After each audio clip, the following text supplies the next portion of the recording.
dhimma siiriyaasii nageenya biyyaa irratti illee fuulduree uummattoota biyya saniitiif illee hedduu murteessaa waan ta'eef doongoor seena qabeessi hojjetamuudhaaf waan deemuuf kanarratti of eeggannoo uummannis warri biyya bulchus badii waggoota 8 dabre kana himaa turreerraa doongoor guddaan hojjenne ibsuuf hin dhiyaadhe. Kaleessarraa kaasee Adaamatti walga'iin koree jiddu galeessaa bilchaginaa dhoksaadhaan godhamaa jira. Walga'ii sanarratti maaltu mari'atame maaltu akka ajandaatti dhiyaatee garamitti deemamaa jira ka jedhu dubbachuudhaaf hin dhufe. Dhimmi kun dhimma nageenya biyyaa, dhimma akeeka uummata keenyaa kan hanga har'aa irratti qabsoon godhame kan gara fuulduraatti irratti illee dhiibbaa waan qabaatuuf sadarkaa odeeffannootti xiinxala gara fuulduraatti dhufa irratti sadarkaa odeeffannootti gurra akka qabattaniif waan dhiyeessuun barbaade jechuudha.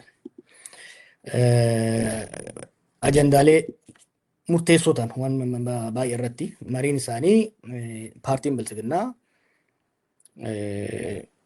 ajandaa maal qabatee kan dhiyaate ka jiru irratti akka propoozaalaatti yaada dhiyeessan jechuudha. Dhimmoota gurguddoo afran hedduu murteessoo ta'an 3-4 isin dhiyeessuun barbaada. Ka duraa dhimma federaalizimii irratti. Dhimma federaalizimii irratti propoozaalli yaadni dhiyaate federaalizimiin amma jiru kan sablammoota irratti hundaa'e kun akka jijjiiramu kan jedhudha. Bakka isaa caaseeffama walitti dhiyeenya lafaa fi hidhata diinagdee irratti hundaa'een bakka bu'amu kan jedhu akka yaadatti dhiyaatee hedduu wal falmisiisaa ta'ee itti deemamaa jira jechuudha. Kiliir akka ta'uuf federaalizimiin amma jiru kun akka hafuu fi ka caaseeffama haaraadhaan ka akkaataa walitti hidhiinsa diinagdee walitti dhiyeenya lafaatiin akka ta'u yaadni dhiyaatee jira. Kunis wal falmisiisaa jira. Hedduu kan ajaa'ibe san keessa yaada kana duras dhagayaa turre. Hedduu immoo kan ajaa'ibe maali? Not only federaalizimicha jijjiiruu qofa osoo hin taane haalli ittiin jijjiiramu immoo akka duraarraa akka jijjiiramu. Dur fakkeenyaaf naannoon tokko uummattoonni naannoo tokko keessa zoonis haa ta'uu naannoo uummachuu kan barbaadan taate referendamiidhaan marii uummataa godhamee referendamiidha. Bu'aan referendamii sanii referendamii dura mana maree federeeshiniitiif dhiyaatee achi booda referendamiin godhamee achi booda paarlamaadhaan mirkanaa'aa ture. Amma sun hafee kallattiidhaan yaadichi paarlamaadhaan dhiyaate loor haawusiif dhiyaate loor haawusiin eega irratti mari'ate booda pirezidentiin mallatteessa. Pirezidenshalizimii illee dhufnaa garamitti akka deemaa jiran. Very simple. Hirmaannaa uummattootaatiin alatti marii fi marabbaa uummattootaatiin alatti paarlaamaa qofaaf dhiyaate. Paarlaamaan majooritiidhaan yoo mirkaneesse godinni tokko naannoo tokko irraa fottoqee kan biraatti makamuu danda'a. Godinni tokko ofii naannoo ta'uu danda'a. Jijjiiruu danda'a jechuudha. Jechuun maali? Naannoleen amma jiran kana diiguudhaaf sirni aangoo irra jiru even gara referendamiititti dur hin beeytanii naannoleen uumamuudhaaf jijjiiramuudhaaf referendamii godhamuu qaba. Waliigalteen naannolee biraallee jiraachuu danda'u qaba. Amma sanaan biseen simply paarlaamaan ni mirkaneessa, pirezidantiin mallatteessa, bom naannoo biraa taataa jechuudha. Kun irratti hojjetaa turan akkuma beektan jidduu torban kan waan biraa qaba'e kan actually odoon irratti haasaa jiru yaadaa jiru kan haaraatti ba'ee jira. Jechuun waan haaraan na dhufe osoo kan dura ilaalaa jiru. Dokumentii tokko booda isiniif maxxansa dokumentii naannoo Oromiyaa reorganize gochuudhaaf haaraatti caasessuudhaaf itti yaadamee ittiin hojjetamaa jiru jira. Dokumentiin kun Oromiyaa gola jahatti qooda. Godinoota waan jedhan san diigee gola jahatti qooda. Gola Baha Oromiyaa, gola kibba Baha Oromiyaa, gola Lixa Oromiyaa maal jedhanii godinoota akkasitti qooduudhaaf godina bakka buusa hambisanii aanaa fi golaa fi naannoo ka ta'u ka jiru dhiyeessanii jiran jechuudha. Wanni kun akeekni isaa gara fuulduraa wanni amma gola jedhamu kun naannoo akka ta'uuf yaadameeti jechuudha. Naannoof danda'e akka ta'uuf yaadameet qophaa'eeti kan deemamaa jiru jechuudha. Akkuma dokumentii kana argadheen barreeffamaan warra aangoorra jiruuf waan kana itti yaadadha. Wantoota gaggaarii keessa jira dokumentii san keessa. Garuu akkaataan itti deemtan kuni rakkoolee jiran kan hammeessu ta'uu danda'a. Kan jedhu dhiyeesseen ture gara fuulduraa bal'inaa irratti mari'annaa jechuudha. Waan haaraa miti wanni har'a sadarkaa federaalaatti fidan waan naannootti sadarkaa naannootti already haala mijeessaa jiran jechuudha. Dhimmi ijoon biraa irratti akka yaadatti bilchaginnaan dhiyeesse dhimma magaalota lamaati. Dhimma magaalaa Finfinnee fi magaalaa Dirree Dhawaa. Magaaloon lamaan kun naannoo mataa ofii danda'an ta'anii miseensa federeeshinii akka ta'an. Akkuma beektan yeroo ammaatti Finfinneen guutuutti naannoo miti. Akka teessoo federaalaattis akka magaalaa muummee Oromiyaattis keewwanni 49 kun kan yeroo dheeraa irraa haasofne akkuma jira jechuudha. Amma garuu of dandeessee akkuma Oromiyaatitti akkuma naannoo Harariititti jechuudha. Naannoo akka taatu Direedawaanis akkasumatti naannoo of danda'e taatee miseensa federeeshinichaa akka taatu yaada dhiyeessee jira jechuudha biltiginnaan. Dhimmi biraa fi dhimmi hedduu murteessaa dhimma lafaati. Dhimma lafaarratti bara 1974 irraa kaasee qabsoo guddaa uummattoonni cunqurfamoon godhaniin lafti kan uummataa fi kan mootummaati kan jedhudha.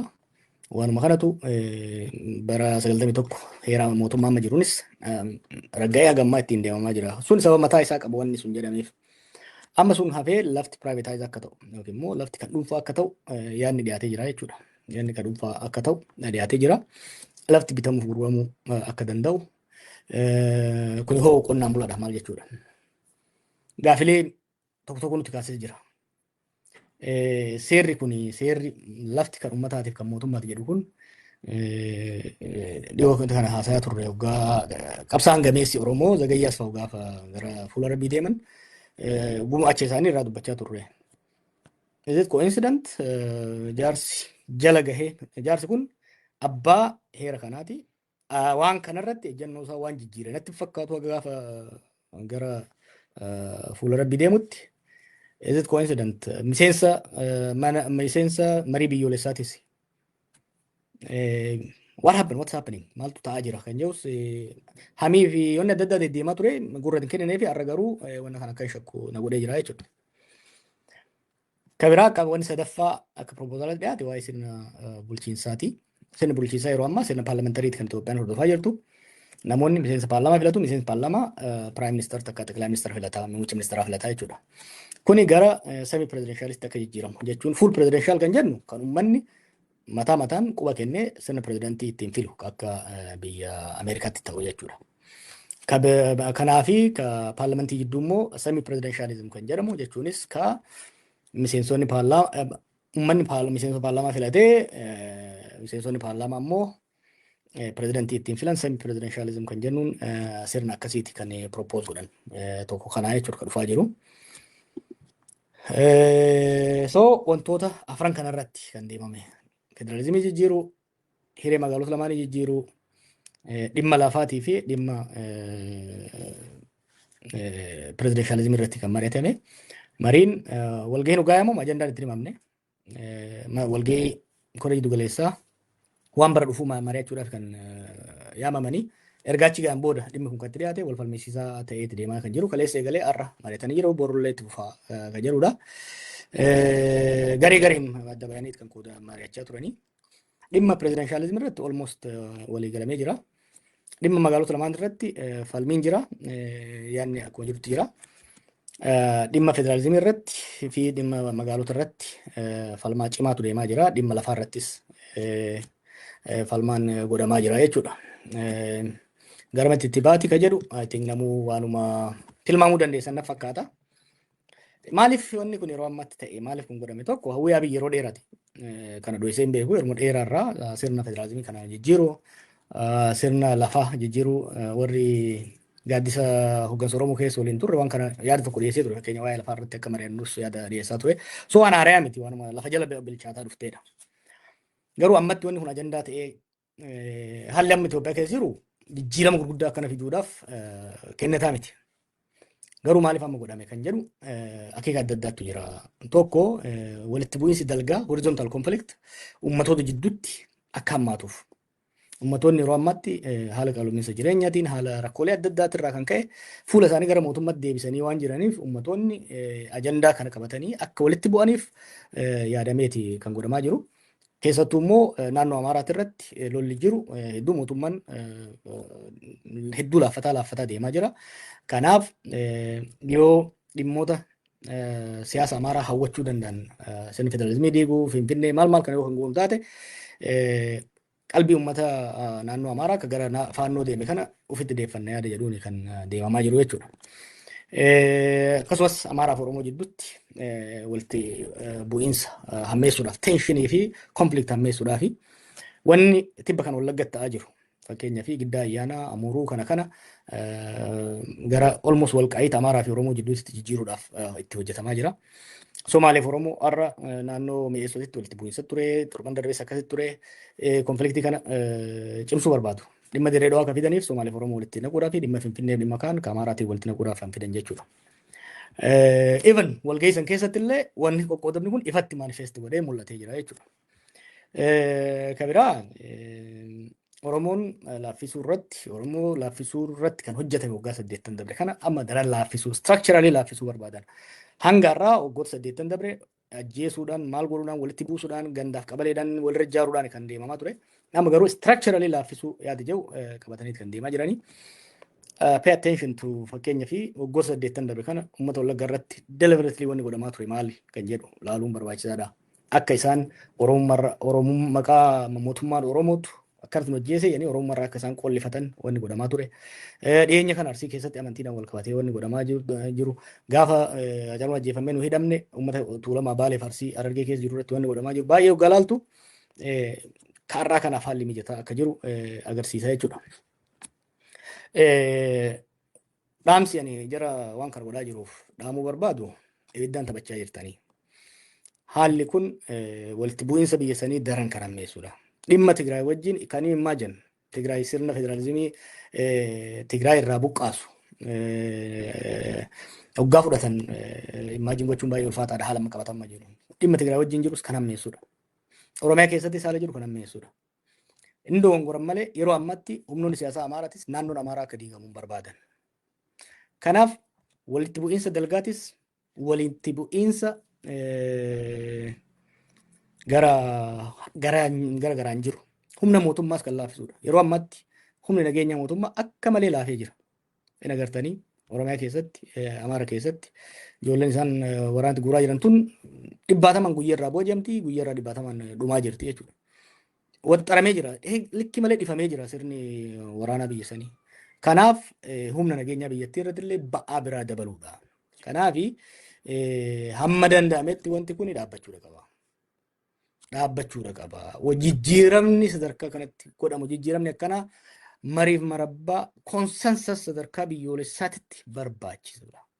Yeroo ammaatitti mariin biyyoolessaa jedhamus marii kijibaa kan uummattoota biyya sanii hirmaachisaa hin jirredha. Kuni deemee bilxiginnaayyuu adda dhoosa. Ufduba deemaa yaadadhaa waan awwaawwachaa ture waggaa 7-8 dura. Ihaadeg hin diiginaadha. Ihaadeg yoo diigdan takkittiin TPLF fi mootummaa yookiin Tigraay fi mootummaa federaalaa qabdu adda citti waraanatti seenne jechaa turre. Dhagahuu didaniit Ihaadeg diigan waraansaa gammaa keessaan baane keessa seenne jechuudha. Har'a immoo tarkaanfii kana fudhachuu yoo kan deeman taate guyyaa tokko qabu yoo kan itti deeman taate balaa guddaatu biyya sanitti dhiyaachuudhaaf deemuuf ta'a. Kana dhaamsi dabarsuun barbaade. Isaanuma keessaa isaanumatu dhaamsi kun dhufuu akka qabu namoonni achi keessaa yaaddoo qaban warri qalbii qaban ofii dubbachuu waan hin dandeenyeef akka wanni kun dhiyaatu nagaafatanii anis waan inni itti amaneef dhiyeessaa jira. Guyyoota itti aanan kana keessatti tarkaanfii isaan fudhatanis yoo isaan badirraa Israa'een kan laallu ta'a. Yoo isaan isa deeman taate tarkaanfii akkamitiin dura bu'ama kan jiru irratti marii kan goonu ta'a. Wantoonni kun keessattuu wantoonni sadeen sun waan waggoota 50 dabre biyya san keessatti hojjetamaa waan pozitiif ta'e kan uf duubatti deebisu rakkoo balaa haaraa kan uumu sirna biyyaa state Itoophiyaadha. Already laaffattee bututaa jirtu kana kan addaan harcaasu Oromoo fi Oromiyaallee rakkoo hamaadhaaf kan saaxilu waan ta'eef laallachaa sirbaa jechuun hin barbaada. Akka nama opposition tokkotti miti akka nama siyaasa kanatti qoqqoratuutitti akka nama waan takka xiqqoo of duratti achi ilaaluu danda'uutitti wanni ani isaanitti himuu barbaadu this is absolutely dangerous. It's a dangerous timing. It's a dangerous move. Political capital yeroo hin qabnetti security establishment yeroo laaffate kanatti balaa akkanaatiif deemuun baay'ee rakkisaadha. Guyyoota itti aanan kana keessatti dhimmoota kanaa fi akkasumas kan amma gola Oromiyaa jedhanii isaan propose jedhan kanarratti tokkoon burkuteessinee bulbuleessinee kan dubbannu ta'a. Har'aaf tanumaan gurraan isin gahuudhaaf dhufe hedduu galatooma. Kaan immoo bal'inaan kan irratti mari'annu ta'a ulfaadha.